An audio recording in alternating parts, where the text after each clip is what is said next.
Paz e graça a todos, sejam bem-vindos. Para quem está a acompanhar pela plataforma YouTube, ao canal Poder do Conhecimento de Cristo, e para quem estiver também a acompanhar pela plataforma Facebook, sejam bem-vindos à página Fulgor do Evangelho. Meu nome é King Blessing, estou aqui para mais uma vez partilhar a palavra de Deus com a parte 4, com o tema A Fé que Opera pelo Amor. E nós aqui vamos aprender acerca dos falsos mestres, dos falsos servos de Deus, descritos no livro de Mateus, capítulo 7, versículos 21 a 23. Nós também vamos fazer a distinção entre a fé que os filhos de Deus possuem e a fé que os demônios possuem. E também vamos falar um pouco disso, só desses dois temas.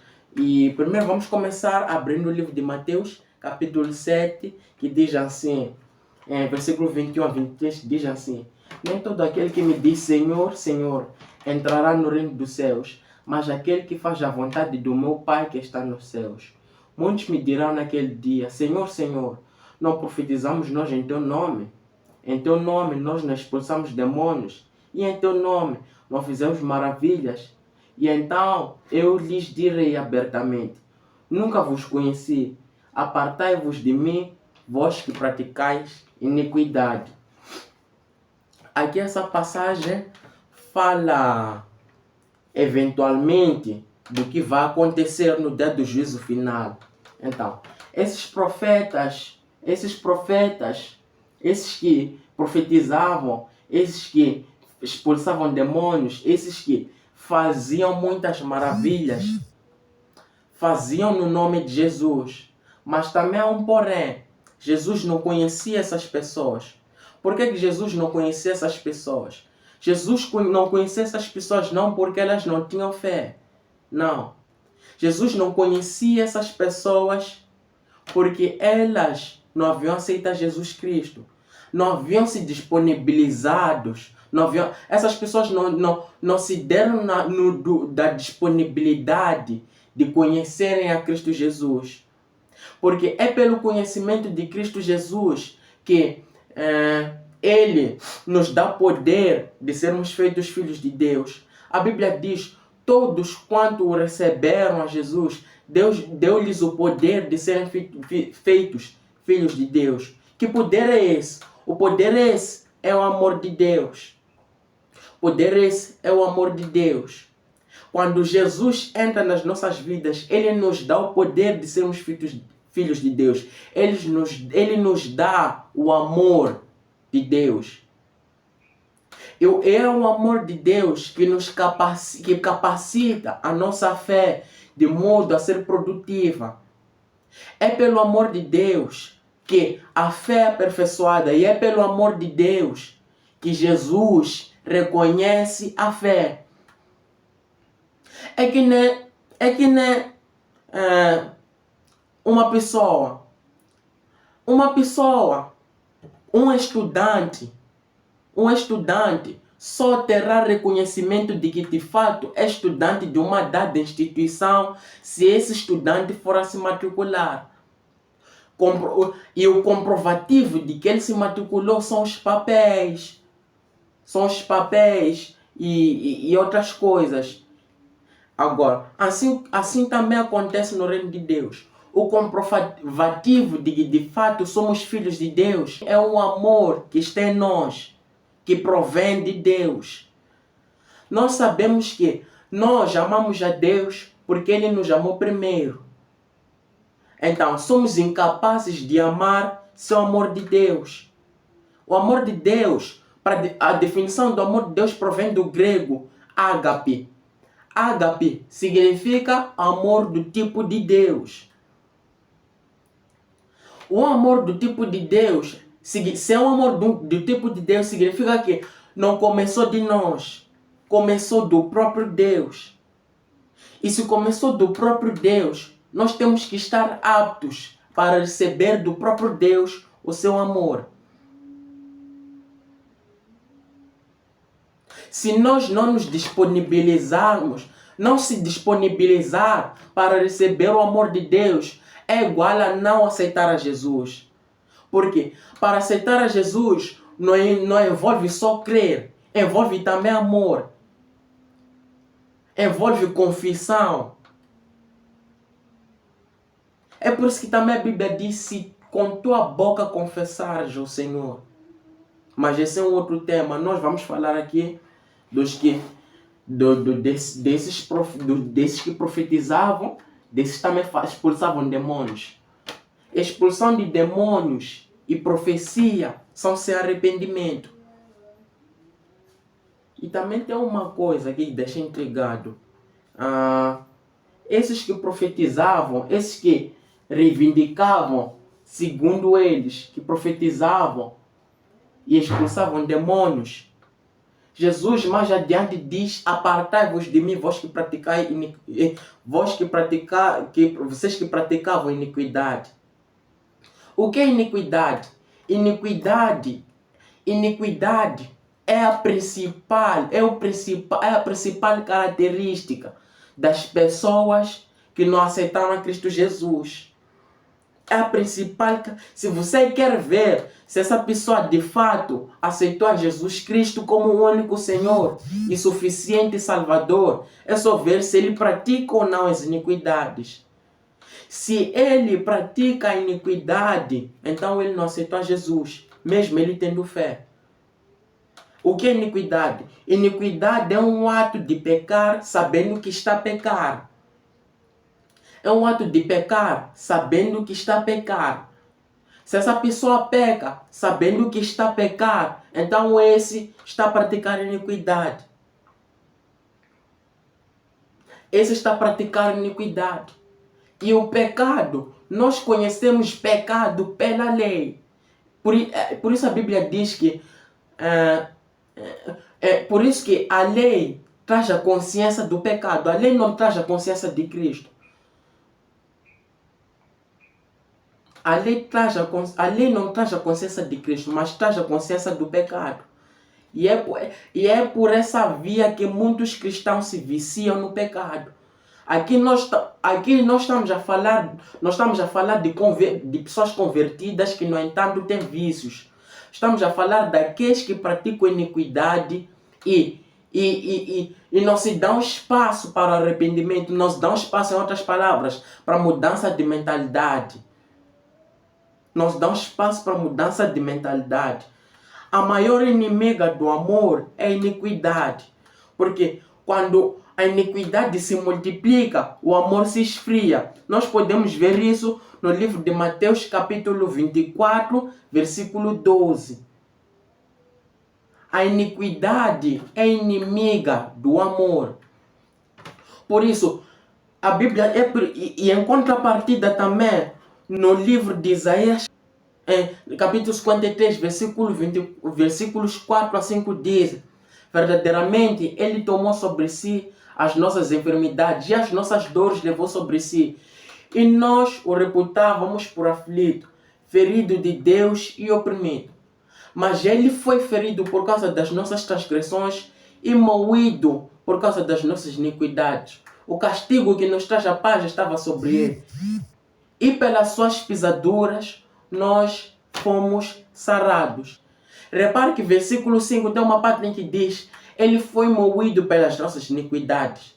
Quem foi moído pelas nossas iniquidades? Jesus. Então, a resposta para a iniquidade, a resposta que combate a iniquidade é o sacrifício de Jesus. Você só dará bola para o sacrifício de Cristo se você tem como foco o Evangelho. É pelo Evangelho que nós reconhecemos de fato aquilo que Jesus fez por nós na cruz do Calvário. Então, esses que praticavam a iniquidade descritos no capítulo 7, versículo 23, provavelmente, com certeza, não aderiram ao verdadeiro Evangelho. Talvez vais me perguntar aí, Ed, como é que não aderiram ao Evangelho se eles expulsavam demônios, se eles profetizavam? Não aderiram ao Evangelho pura e simplesmente porque profecias são sem arrependimento. Dons são sem arrependimento. Arrependimento genuíno vem quando nós olhamos para a cruz de Cristo. Quando nós olhamos para a cruz de Cristo, nós vemos as riquezas da benignidade de Deus, as riquezas da bondade de Deus. O que são riquezas da bondade de Deus? Riquezas da bondade de Deus é acerca do quanto Deus nos ama, do quanto Deus se importa conosco. É acerca do quão Deus é bom, do quão Deus é misericordioso, do quão Deus é perdoador. É essa a mensagem da cruz de Cristo. Esses profetas descritos no livro de Mateus capítulo 7, versículo 21 a 23, não chegaram ao arrependimento. Não se arrependeram. Não se arrependeram, embora exercessem a autoridade pela fé. Nos vídeos anteriores, eu disse para não confundir o exercício da autoridade da fé com as obras da fé. Exercício da autoridade da fé, para exercer a autoridade pela fé, não precisas de arrependimento. Mas para que você tenha obras da fé, você precisa de arrependimento. Arrependimento não é algo que nós nos esforçamos para fazer, para ter. Não. Arrependimento é mudança de mentalidade. Isso significa que você precisa somente de aderir, ouvir o Evangelho genuíno de Deus, para que você se arrependa. Arrependimento não é consequência do nosso esforço. Arrependimento é consequência de ouvir o Evangelho. O Evangelho que transmite o conhecimento de Cristo. Vamos abrir o livro de Romanos capítulo 11, versículo 29. Porque os dons e a vocação de Deus são sem arrependimento. Dons e vocação de Deus são sem arrependimento. O que significa que é possível profetizar sem, no entanto, ter mudado a mentalidade, mesmo com aquela antiga mentalidade, mesmo praticando iniquidade. É possível exercer chamados de Deus, mesmo sem ter arrependido. Não é por acaso também a Bíblia diz que muitos são chamados, mas poucos são os escolhidos. É por causa disso. Muitos são chamados, mas poucos são escolhidos. Existem muitos que fazem milagres e maravilhas, profetizam, mas não conhecem a Jesus. Existem muitos que são escolhidos, mas, no entanto, não aceitaram a Jesus. Não conhecem a Jesus. Jesus não sofre de amnésia para esquecer os que receberam. É por isso que quando Jesus diz para eles, eu nunca vos conheci, não significa que ele está sofrendo de amnésia. Não. Jesus não sofre de amnésia. Jesus não esquece ninguém que o aceita. Jesus não esquece.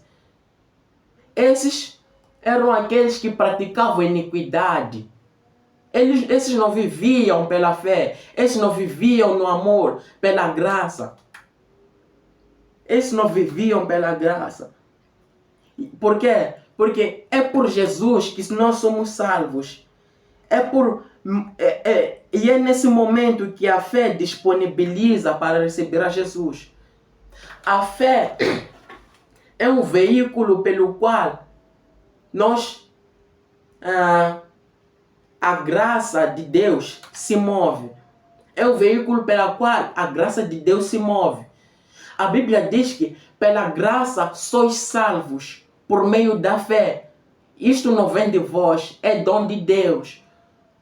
não vem das obras para que ninguém se glorie. E mais adiante também vem escrito, porque somos feitura sua, criado para boas obras. O que significa que depois da salvação, as boas obras são consequência. Boas obras são consequência, vêm por consequência da salvação. As boas obras são consequência da salvação pela graça. A Bíblia não diz que pela fé sois salvos, diz que pela graça sois salvos por intermédio da fé. A fé é um veículo apenas pela qual a graça de Deus se move. A graça precisa da fé para se mover.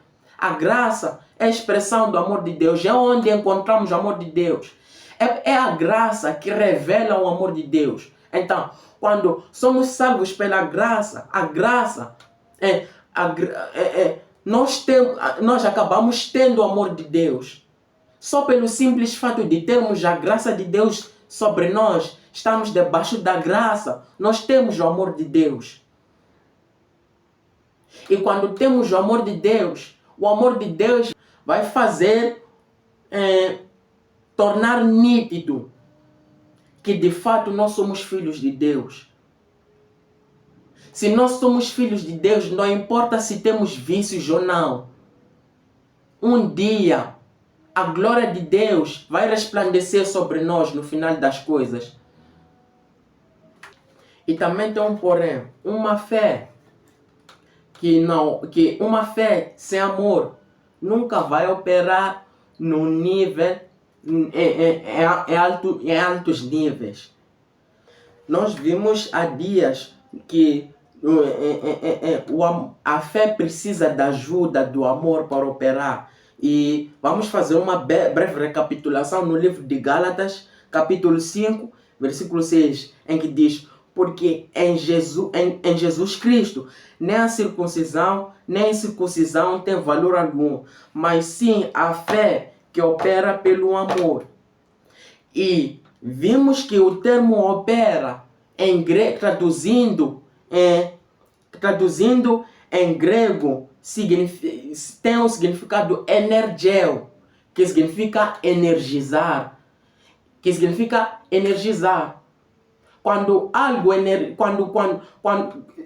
Com a existência desse termo, podemos concluir que o amor é que dá energia à fé, para que a fé subsista. Nós dissemos isso. E então, vamos abrir no livro de Marcos, capítulo 9, versículos 14 a versículo 27. Podemos perceber aqui que aqui no livro de Marcos tem um pai aflito, em que tem um filho endemoniado desde a sua infância. Então, ele pede a Jesus uma coisa intrigante. Diz: ajuda a minha incredulidade. Tem uma parte em que diz: ajude a minha incredulidade. O que significa que, pela fé dele, ele era incapaz de crer que o filho poderá ser curado. Então, Jesus viu-se na obrigação, porque Jesus é amor, é a expressão do amor de Deus. Viu-se na obrigação de ajudar de ajudar o pai do endemoniado na sua incredulidade. O que aconteceu? Ele foi curado. Jesus ajudou um homem na sua incredulidade. Sabemos que Jesus é Deus. E também sabemos que Deus é amor. E se Deus é amor, o amor ajudou a fé de um senhor, de um pai aflito, em ver um filho liberto. O amor ajudou e o amor libertou. Então, podemos também afirmar que quando nós temos o amor de Deus, nós conhecemos a verdade. Visto que a Bíblia diz: e conhecereis a verdade, e a verdade vos libertará. Jesus tomou a decisão de agir por amor, ajudando assim a incredulidade daquele pai aflito. Aleluia. Assim como também pode ajudar a ti. Ele também ajuda nós na nossa incredulidade. Há momentos que às vezes não vemos saída, em certos momentos, há momentos que não vemos saída. Mas mesmo assim, Deus não deixa de nos ajudar. Porque Ele é amor. Ele é amor. Não é no sentido superficial, mas no sentido profundo. Ele é que ajuda na nossa incredulidade. Quando nós achamos que não somos capazes, Ele fala no nosso secreto. E quando Ele fala, as nossas forças se renovam. É assim como Deus opera. É assim como Deus age na vida dos seus filhos. É assim como Deus age na vida dos seus filhos. Agora, vamos fazer distinção entre a fé que os filhos de Deus, que é característica dos filhos de Deus, e fé característica dos demônios. Vamos fazer essa distinção. Essa distinção. Com isso, vamos abrir no livro de Tiago, capítulo 2, versículo 14. Que aproveita se alguém disser que tem fé e não tiver as obras? Porventura a fé pode salvá-lo? 15. E se o irmão ou irmã estiverem nus e tiverem falta de mantimento cotidiano? 16. E algum de vós disser: ide em paz, aguentai-vos, fartai-vos, e não lhes derdes as coisas necessárias para o corpo, que proveito virá daí? Assim também a fé, se não tiver as obras, é morta em si mesma. Mas dirá alguém: tu tens a fé e eu tenho as obras. Mostra-me a tua fé sem as tuas obras, e eu te mostrarei a minha fé pelas minhas obras. Tu crês que há um só Deus, fazes bem. Também os demônios creem e estremecem. Atenção, os demônios creem e quando se lembram de Deus, estremecem. Metem isso.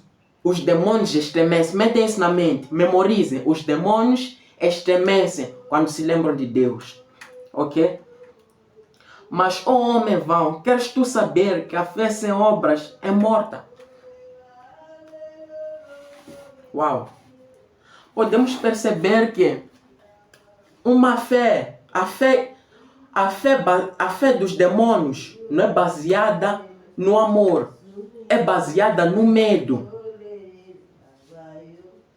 É baseada no medo. Quando eles se lembram de Deus, eles têm medo. Por quê? Porque Deus não é amigo deles. Deus não é com eles. Deus não amou a eles. Deus não enviou a Jesus para morrer pelos demônios. Mas sim foi para morrer por nós. Foi para morrer por nós. E também a Bíblia diz, no amor não há temor. Antes, o perfeito amor lança fora todo temor. Olha, quando o amor de Deus entra na vida de uma pessoa, uma pessoa tem o amor de Deus, a primeira característica dele, ele não trata Deus como se fosse alguém, como se Deus fosse uma pessoa pronta para lhe bater por qualquer erro que ele falhasse, por qualquer erro que ele for a cometer. Não. Ele vai diante de Deus na posição de pai, de filho para pai. Eles chegam com confiança diante de Deus. O verdadeiro sentido é esse. Quando um filho de Deus tem a fé do Filho de Deus, ou a fé que opera pelo amor, não é baseada no medo. Quando você ama alguém, você confia na pessoa. Quando você ama a pessoa, você confia na pessoa. Mas os demônios, quando lembram-se de Deus, eles têm medo. É essa fé que eles têm. É por isso, há muita diferença entre fé que os demônios têm e fé que eram supostos filhos de Deus, alguns dos filhos de Deus terem. Alguns não conhecem as suas posições. Alguns não tomam posse dos seus novos eu. Porque eles, desde que aceitaram a Cristo Jesus, são nova criatura. Nós nos tornamos semelhantes a Jesus. Nós nos tornamos a imagem e semelhança de Deus a partir do momento que aceitamos a Jesus. Porque Jesus recuperou o que Adão havia perdido quando ele morreu na cruz, quando ele ressuscitou dentre os mortos também. Agora, amado, vamos lá colocar pontos nos is. Visto que a fé que os demônios têm não opera pelo amor, mas sim opera na base do medo. Que evangelho é esse que você anda a escutar, que te deixa com medo do teu próprio Pai, do teu próprio Deus? Que evangelho é esse que te põe em dúvida se estás salvo ou não estás salvo? Que evangelho é esse? Se você tem incerteza, se você, em outras palavras, melhor eu dizer, porque senão não vão ouvir perfeitamente. Se você não tem certeza da tua salvação, melhor aceitar a Jesus, porque ainda não aceitaste a Jesus. Se você não ter certeza da sua salvação, mesmo que dizer, eu não confio em Jesus, não confio naquilo que Jesus fez por mim no Calvário. Por quê? Porque ele tomou a atitude do amor quando ele morreu na cruz. Ele tomou uma atitude de amor quando ele morreu na cruz. Então, se você tem medo de perder salvação ou tem dúvida se és salvo, então precisa de aceitar a Jesus. O evangelho é esse que te põe, que te dá uma visão errada de teu Deus. A reação que a graça de Deus tem sobre a sua vida não será a mesma reação que a graça de Deus terá na vida dos demônios. Pura e simplesmente porque Cristo Jesus não morreu pelos demônios, morreu e ressuscitou por ti, por nós, pela humanidade. Então, nós damos a disponibilidade para Deus. Nós damos o campo para Deus operar nas nossas vidas pela fé. É pela fé que nós recebemos a sua maravilhosa graça. Agora, a graça, meu irmão, graça, os demônios não gostam dessa mensagem. Não gostam dessa mensagem. É fogo para eles. Graça é fogo para eles. Lhes incomoda. É por isso o diabo, nesses últimos dias, eu acho que alguns desviaram da fé, dando ouvidos a espíritos enganadores, não necessariamente porque estão inteiramente no coronelismo, não, mas é porque eles modificaram o evangelho de modo que pareça que às vezes Deus está feliz conosco, às vezes está triste conosco. Esse modelo é o modelo da antiga aliança, não o modelo da nova aliança. Porque na nova aliança a Bíblia diz: chegai-vos com confiança no trono da graça. A Bíblia não diz: chegai-vos com medo no trono da graça. A fé que você carrega não deve operar baseado no medo. Por favor, deixe isso para demônios. Demônios é que devem ter uma fé que opera na base do medo. Não aceite ser uma pessoa que faz parte do clube deles. Se você não tem certeza da tua salvação, aceita Cristo agora. Tens que entender que Jesus já fez tudo o que tinha que fazer por ti. Cabe a ti, pela fé, crendo, receber aquilo que Ele já fez por ti. Você não precisa de trabalhar para ser salvo. Você precisa de receber a graça de Deus pela fé. Porque Deus amou o mundo de tal maneira que deu seu Filho unigênito para que todo aquele que nele crê não pereça, mas tenha vida eterna. Vamos também fazer comparação com o livro de Efésios. Livro de Efésios, capítulo 2, capítulo 2, versículo 8. Olha que semelhança. Uma parte diz para que todo aquele que nele crê não pereça, mas tenha vida eterna. Isso fala de salvação. É salvação, vida eterna. E também aqui, versículo 8 de Efésios, capítulo 2, diz: porque pela graça sois salvos, por meio da fé. Isto não vem de vós, é dom de Deus. É a partir daqui que podemos entender que graça é uma pessoa. Graça é uma pessoa.